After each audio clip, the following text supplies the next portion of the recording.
Hey everyone, welcome to Wine and Real Estate. So, bonjour tout le monde.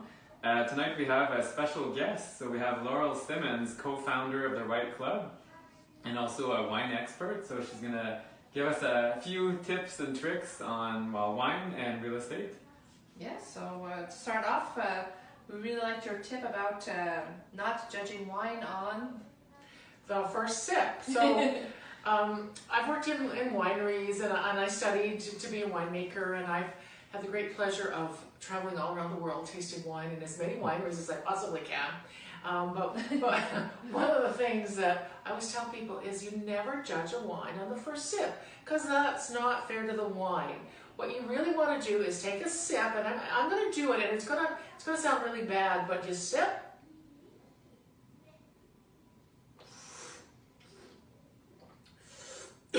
Cough. And really swirl it around and actually draw the air over it.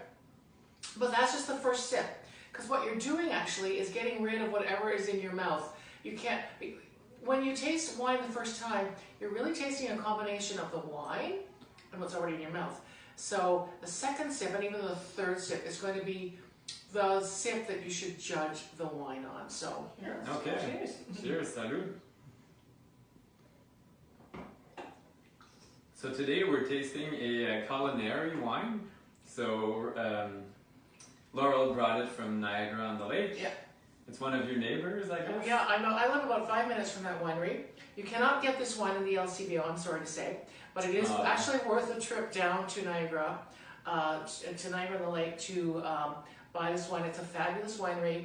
It's the family is Italian, and this is a passamento style wine, which simply means that the grapes have been dried before they were crushed. So there's going to be more sugar and more flavors in the grape, and also more alcohol, because that's just the way the wine is made. But it's a great winery, really fun. This is actually one of my favorite wineries, probably one of my top 2 wineries in Niagara-on-the-Lake. oh, really? Wow. So yeah, I really highly recommend it. So it really is worth the drive. It's worth the drive. The wines are fabulous. They are not inexpensive, but you know what? For a special bottle of wine, hey, why not? It's worth it. Yes. Yeah. So this kind of leads us into not judging the wine by the first sip. So a property, Yes. Laurel also had some tips on that. Like you should not judge maybe the property by the cover. Or Yeah, don't judge a property by the first look at the front door, because it's really not about what you're seeing. It's simply like you got to go in the door. A lot of people will drive by and say, "Oh, I'll never buy that. I don't like that." Right? But doesn't matter. Take a look. Who's your tenant? Yeah. Who's the end user? That's what you have to consider. Like who's gonna be living there? Does it fit the market? Is it appropriate? So that's what Jennifer and I do as well. There's properties.